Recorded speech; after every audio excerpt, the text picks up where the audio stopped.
Welcome to The Definitive Wrap, where we report the truth about American exceptionalism. We love our flag, we love our country, and we believe in America. The Definitive Wrap, where we respect people of faith, the men and women in blue, and our support for Israel. And now your hosts, Bela Sebro, she's the nice one, and Alan Skorsky. He's not so nice. But together they are The Definitive Wrap. I'm Alan Skorsky with my co-host Bela Sebro, and welcome to The Definitive Wrap, where we discuss the news items the mainstream media just won't touch. The Definitive Wrap is proud to be the official podcast of VinNews.com. While the election results of 2020 left many of us sad and disappointed in the race for president, many of us were jubilated with the results in the congressional races. Not only did the GOP not lose any House seats, but we narrowed the Democrat majority by adding a record number of Republican women. Today's guest stands out even more as she is the youngest Republican woman elected to the 117th Congress. But that's not all. Congresswoman Cammack, whom Bela will introduce shortly, also made her mark by adding the flag of Israel aside the American flag outside her office as a friendly hello to her neighbor, squad member and BDS supporter Rashida Tlaib. In the last week, the most talked about issues have been H.R. 1, known as the For the People Act, which the Democrats are cynically trying to pass in order to control all future elections to their benefit. Democrats are also trying to pass a new $1.9 trillion COVID package, which is laden with all kinds of pork and benefits, totally unrelated to COVID-19.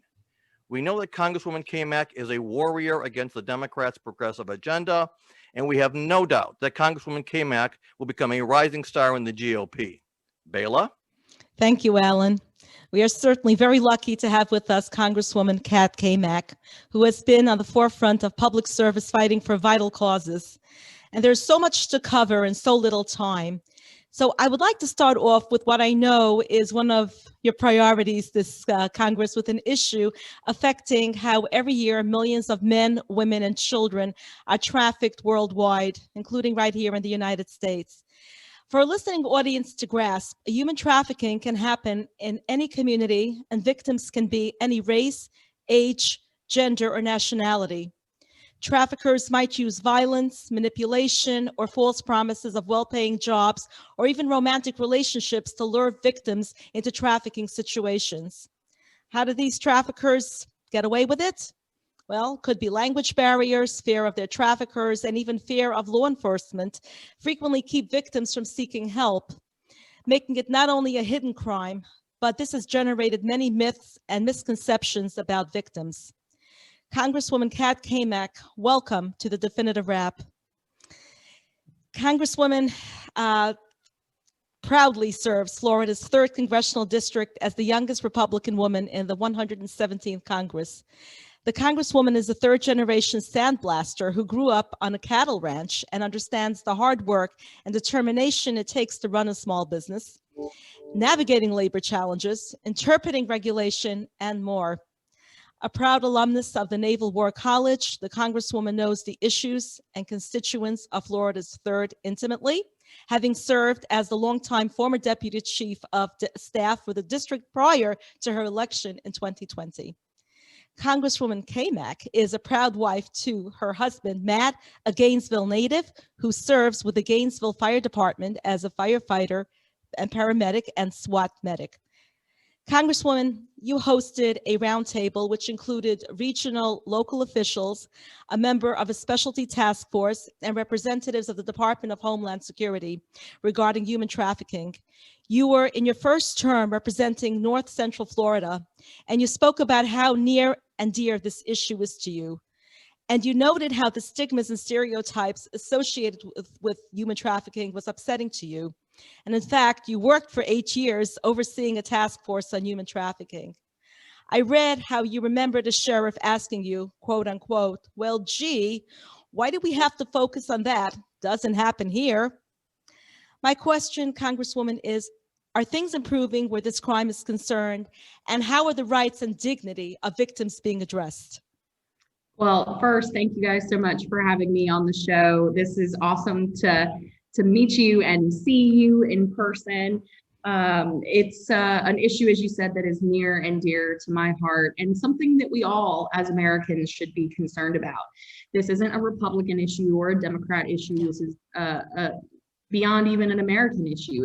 It's just a human basic rights issue. And when you look at the fact that over 20 million people are trafficked worldwide, basically modern day slavery, you have to step back and really wonder where our priorities are. And for me, I can't begin to fathom how a parent can be complicit in the trafficking of their children, which is something that happens on a daily basis, even here in the United States.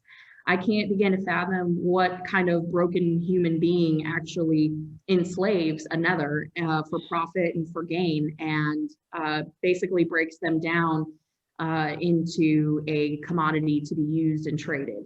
It is an awful, awful scourge that I think Congress collectively as a whole needs to take a very aggressive stance on, which is why I'm proud to support several pieces of human trafficking legislation to bolster law enforcement's efforts to combat this, as well as our state attorney's offices, our U.S. attorney. It's so difficult to prosecute trafficking cases, which is one of the big frustrations that I've seen. In my hometown of Gainesville, for example, there was a man who was trafficking several women who were in the country illegally, and he exploited that fact. But when it came time for his trial and prosecution, he only ended up getting slapped with a racketeering charge. And this is just something that is so disgusting that I can't even begin to think that this man is now walking around free, while his victims are forever scarred by the experience of having been trafficked by him. So you mentioned that recently Congressman Waltz, who is my neighbor to the east in Florida, he and I participated in this roundtable with DHS, the Blue Campaign, HSI, several different departments at the state and federal level, because this is something that not one entity can really tackle. There's not a single federal agency or government agency or even a nonprofit that can do all the work that is required as we combat this. It really is an effort that all hands need to be on deck. So as we look forward, I'm hoping that we can get some bipartisan work done here in Congress that works to address these and really provide resources. For the longest time, we've had nonprofits that have really had the burden on their shoulders of supporting victims. And that's really the bedrock of what we need in order to make a case, because we can't go after these guys. And sometimes the traffickers are women, but these guys and gals, I'll just say traffickers, without the testimony and support of the victims. But we can't put those victims in a position where they don't have resources and a support system behind them and the protection that they need, because they've been broken down to the most vulnerable state. I've seen some pretty disgusting things where, as I mentioned, I've seen mothers trafficking their own children. In a local high school in Florida, actually in my district, there were young boys that were being paid by traffickers for every girl they would bring to these parties, and I'm using air quotes, parties, where the girls would be drugged and raped, and it would be filmed, and they would be coerced into continual trafficking of basically sex slaves, and no one was the wiser. And these are just normal, everyday high school girls. So it's the notion that this only happens to people that are in poverty or runaways, which are at a tremendous risk, yes, but this happens in every demographic, in every socioeconomic class. And it's something, like I said, that we should all stand up and be 100% unified in fighting against. Congresswoman, you mentioned that correctly, that this is not a partisan issue. This should be 435 to nothing in the House and 100 to nothing in the Senate. Are you getting support from everybody on board, or are people just saying, well, it's not really important to us? What has the response been? I have yet to meet somebody who says, oh my gosh, this isn't an important issue. And I think years ago, when I was talking with our local law enforcement about, hey, we want to have a human trafficking summit, I was rudely awakened to the comment of, this isn't an issue in our area. Well, it turns out that several weeks after the fact, that same sheriff who made that comment came to me and said, turns out we actually do have a problem. We have a case in our county. The thing that I have picked up on, especially in this political environment, unfortunately, is that people all agree and they'll tell you that they agree with you, but they're more concerned with who gets credit. Yeah. And in a situation like this, that's just disgusting. I mean, I don't care who gets credit. No one should care who gets credit. We should just get the job done. And when there are lives at stake, that's really what matters, is focusing on that and focusing on the end result of making sure that we're fighting this tooth and nail, not worried about whose name is on the bill as the lead sponsor. That's ridiculous. So I've been pretty disappointed by some of the comments and things that I've seen and heard in Congress about doing bipartisan work. It's always seems to be revolving around who gets credit for, who can use it in the next political season. And that's frustrating. So Yes. I'm going to continue to work forward regardless. I'm the happy warrior. God bless you. Yeah. Oh, you are amazingly incredible. Thank you. I feel very strongly about this issue. So I Yeah. don't care if my name isn't even on anywhere associated with it, as long as it gets done. I know that you're very fired up about the just passed in the House COVID package. Can you tell us why? Whew. So the not COVID relief package, the Nancy Pelosi payoff, the Biden bailout bill, I have all kinds of names for this bill. And again, this shouldn't be a partisan issue. A COVID relief bill, when our country is facing the most devastating global pandemic that we've ever seen, when we've lost over a 500,000 lives, when we've had businesses and industries decimated, never to recover, the last thing that should be in a relief package is garbage like an underground tunnel in Silicon Valley, or a bridge to nowhere in New York, in upstate New York, or bailouts for cities like San Francisco, who's getting $650 million to erase all the debt they've racked up. They shouldn't be punishing states and cities that have done it right, who have worked to open up their doors and take common sense measures to protect their citizens and their businesses. But that's what this bill does. And they feed you a line of BS about, oh, it's to get kids back in school. Okay, well, riddle me this. How in the heck are we going to allocate millions and millions of dollars to the schools, but most of it's going to teachers unions, and then the money that is actually going to schools is going to be spent in 2022? Right. How convenient for your political midterm reelection, but you don't care. They don't give a damn about the kids that are stuck at home, most of which have no access to high-speed, reliable internet. Their parents can't afford it because they're now out of work. I mean, this is, again, the garbage games that get played up here, and it's all politics. It's not focused on good policy. It's all the politics. And so I'm pretty upset about how all this has come to pass. And of course, we passed it out of the House last week, and the Senate just kicked it back to us today. So we'll be voting on this tomorrow. And I have yet to see bill text. And I know this sounds pretty basic and elementary, but I have a firm belief that if you cannot read a bill in its entirety, you shouldn't vote on it. Yeah. Because I myself and my family, we lost our cattle ranch in April of 2011 because of a garbage bill that was 1,800 pages long that no one took the time to read, and no one caught provisions that were tucked in there by all the fancy lobbyists that made it so that banks could basically push people out of their homes. That kind of legislation is dangerous, and our constituents back home are counting on us to read these bills and be accountable for what's in them. So a lot of things wrapped up in that, but at the end of the day, this is the first time since COVID has begun that we have a partisan bill. Not a single Republican has supported it. No GOP senators have supported it. And I think that's a sign of just how terrible this bill is, because we have a track record of 4 previous COVID bills that were all bipartisan, because they were focused on aid, they were focused on vaccines, on distribution, on development, on PPP, getting businesses back open. That's not what this bill does. Yeah.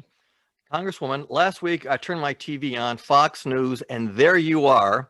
And you were talking about, now I missed the beginning of it, but you're talking about a bill that would strip police officers, I think you even mentioned your husband, of bulletproof vests. Yes. So, of course, I got all excited when I saw you. Can you tell us what that bill was about? Yes. So last week, the House Democrats put a bill on the floor called the George Floyd Justice in Policing Act. And what this bill does was it takes away qualified immunity, so strips that away from police officers that would require them to have a private insurance plan per officer that would protect them from lawsuits. If heaven forbid they find themselves in a situation where they have to defend themselves or shoot a criminal that is attacking them or attacking someone else. And so that's the first problem with this bill. The second problem is it removes money from funding for critical life-saving equipment, like my husband's SWAT vest. And so to illustrate that point, I brought my husband's SWAT vest. Actually, he has two of them because he does SWAT vest or SWAT Medic work for two different departments. So I borrowed one of his vests, brought it on the House floor, and very dramatically and intentionally dropped it with a resounding thud on the table next to me to kind of silence the chamber. And my point was, this bill does nothing to protect our communities. It does nothing to strengthen our law enforcement departments. It does nothing to make police better trained, responsive, more resourceful, nothing. It actually weakens our communities, makes our communities less safe, and is going to have terrible, terrible resounding rippling effects throughout our law enforcement community. And I use my husband's SWAT vest as an example, saying, this bill takes this vest off his back, because that's what it does. Right. The money that is in this, and I hear critics that say, oh, there's no stripping of funds in there. True, the funds aren't taken out, but they are redirected to groups like the NAACP, to the ACLU, and that's written in this bill. And the thing that I take issue with is the fact that I think everyone wants to see our police officers and our departments with more training, with more resources to better serve their community. So why in the heck are we making moves to defund them? Most mid-size and small departments will not survive this bill. And that is why I was so fired up about it. That's why I was so vocal about it.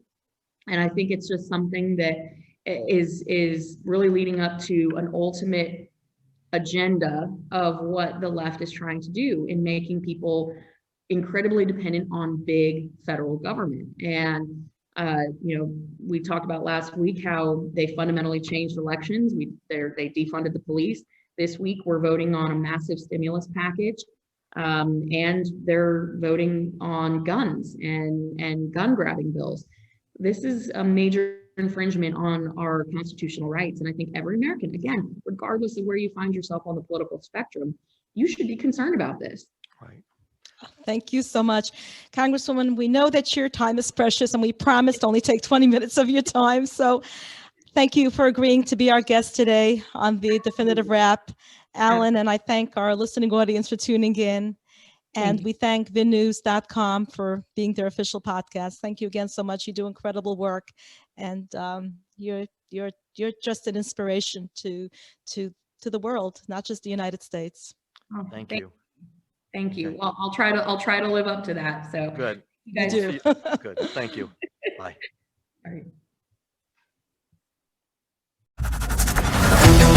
Thanks for listening to The Definitive Wrap with your hosts, Bela Sebro and Alan Skorsky. Be sure to tell your family and friends they also can listen to The Definitive Wrap on Apple Music, Spotify, Google Play, and your favorite streaming service. See you next time on The Definitive Wrap.